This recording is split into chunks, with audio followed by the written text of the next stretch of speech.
गणपती बाप्पाच्या आगमनाची चाहूल आता सर्वांनाच लागलेली आहे। गणपती बाप्पा आपल्या घरी कधी येत आहेत याची उत्सुकता सगळ्यांना लागलेली आहे आणि अनेक ठिकाणी आपल्याला बाप्पाची वेगवेगळी रूपं आहेत ती सध्या पाहायला मिळत आहे। आणि पुण्यातल्या नारायणपेठमधल्या एका गणपती बाप्पाच्या स्टॉलवर आपण आलेलो आहोत आणि इथे एक वेगळे गणपती बाप्पा आपल्याला पाहायला मिळतात। त्याचं कारण अशा पद्धतीने बाप्पांच्या मूर्तीला ड्रेपरी करण्यात आलेली आहे। सध्या हा ट्रेंड आपल्याला पाहायला मिळतोय कारण की बाप्पाचं रूप हे आपल्याला जिवंत दिसतं ते या ड्रेपरीच्या माध्यमातून। आणि याच गणपती बाप्पाच्या स्टॉलमध्ये आपल्याला पाहतो की अशा पद्धतीने बाप्पाला वेगवेगळी वस्त्र आहेत ती चढवली जात आहेत, वेगवेगळे दागिने आहेत ते सुद्धा चढवले जात आहेत आणि एक जिवंतपणा बाप्पाच्या मूर्तीमध्ये आणला जातोय। मयुरेश भोसले आहे जो हे जे सगळं कलाकारी आहे तो करतोय आणि डोळ्यांचा पारणं फेडणारे अशा बाप्पाच्या मूर्तीवर त्यांनी ही ड्रेपरी केलेली आहे। काय सांगशील? खरं तर हे नवीन पाहायला मिळते, हा ट्रेंड सध्या आपल्याला पाहायला मिळते। तर तू हे कसं शिकलास, कशी सुरुवात झाली नेमकी आणि काय काय बाप्पाला या ठिकाणी अलंकार आणि वस्त्र आहेत ते चढवले जातात? मला लहानपणापासून आवड आहे या बाप्पाला सजवण्याची, त्यानंतर नवीन नवीन असे कलाकारी करण्याची आणि बाप्पा किती सुंदर दिसेल ह्याच्यावर माझा दरवर्षी प्रयत्न असतो। हे काम मी गेले 5 वर्ष करतो। दरवर्षी मी नवीन काही ना काहीतरी आणतोच मार्केटमध्ये आणि आता हा एक हार नवीन आपण बनवून घेतलेला आहे ह्या वर्षीसाठी बाप्पासाठी। याचा अभ्यास आपला जानेवारीपासून वगैरे चालू होतो सगळा आणि मी भारतीय विद्यापीठ स्कूल ऑफ व्हिज्युअल आर्ट्समध्ये शिकतोय, आर्टमध्ये शिकतोय मी। शिक्षण घेत असताना ही एक कलाकारी वेगळी करतोय। तर आता एका बाप्पाच्या मूर्तीवर नेमकं मग काय काय म्हणजे आपण वेगवेगळी वस्त्र पाहतोय ती तयार केली जात आहेत, काय काय पाहायला मिळतं आणि काय काय तयार केलं जाते? हा फेटा एक तयार केला जातो। हे ब्रोच आपल्या साईजनुसार आपण डिझाईन करून तयार करून घेतो। त्यानंतर ह्याला पॅच म्हणतात, हा एक पॅच करतो। त्यानंतर हे फर असतं, फर रेडीमेड मार्केटमध्ये मिळतं। हा ब्रोचची डिझाईन आहे ना ही एक मिळते आणि शक्यतो बाप्पा आपण पेस्टल कलर आत्ता हे मार्केटमध्ये चांगले त्या हिशोबाने करतो।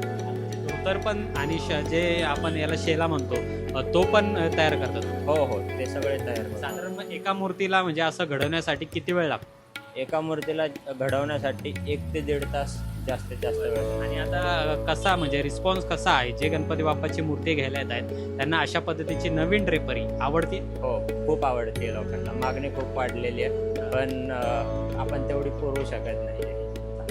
हे मागणी खूप वाढलेली आहे आणि कसा मूर्तीमध्ये जिवंतपणा आणला जातोय तो या ड्रेपरीच्या माध्यमातून पाहायला मिळतोय। याच्या मागची जी मूर्ती आहे ती शारदा गजाननची मूर्ती आहे आणि अतिशय डोळ्यांचं पारणं फेडणारी अशी ही मूर्ती आणि त्या मूर्तीवर ही जी ड्रेपरी आहे ती मयुरेश भोसले यांनी तयार केलेली आहे आणि सुंदर असं नक्षीकाम, त्याचबरोबर हे सगळे वस्त्र आहेत ते याला चढवण्यात आलेले आहेत। मयुरेशचे कुटुंबीय आपल्यासोबत आहेत।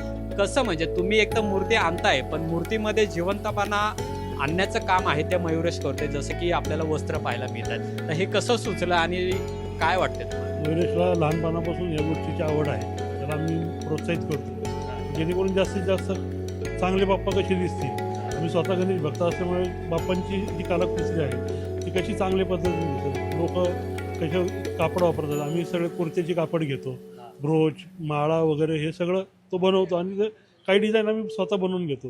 मूर्तींचे तुम्ही जर बघितले तर मूर्तींचे डोळे बघा, चेहरे बघा, आमच्याकडे सगळ्या मूर्तींचे चेहरे हसरे असे दिसतात। बाप्पा एकदम बाप्पा समोर बघितल्यानंतर असं वाटतं की बाप्पा पूर्णपणे जिवंतपणा आपल्या समोर बाप्पा कधी बोलतील असं वाटतं। नक्कीच म्हणजे आपण या संपूर्ण गणपती बाप्पांवर एक नजर टाकली तर कुठेही आपल्याला 2 मूर्ती दिसत नाहीये, सिंगल मूर्ती आहे। वेगवेगळ्या प्रकारने घडवलेल्या या सगळ्या मूर्त्या आपल्याला पाहायला मिळतात। दगडूशेठ बाप्पाची ही मूर्ती आहे ज्याच्यामध्ये पूर्णपणे हे वस्त्र आहेत, ड्रेपरी आहेत ती तयार करण्यात आलेली आहे आणि कुठेतरी बाप्पाच आपल्यासोबत आहेत अशा पद्धतीचा एक भाव आहे तो होतोय। खरं तर बाप्पाला आपण 64 कलांचा अधिपती म्हणतो, तसंच चित्र आहे ते मयुरेश भोसले याने एक तयार करण्याचा प्रयत्न केलेला आहे, ज्याच्यामुळे या संपूर्ण गणपती बाप्पासोबत ही ड्रेपरीचा जो नवीन ट्रेंड आहे तो सध्या आपल्याला बाजारामध्ये पाहायला मिळतोय, ज्याला प्रतिसाद सुद्धा गणपती बाप्पा घेणाऱ्यांचा मोठ्या प्रमाणात आहे।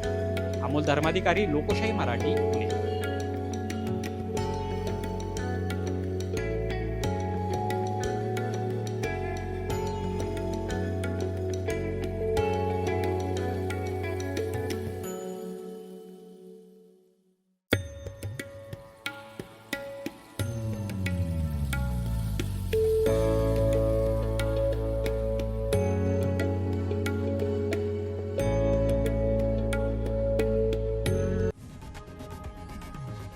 लोकशाही मराठी ऐका, पहा, जागरूक रहा.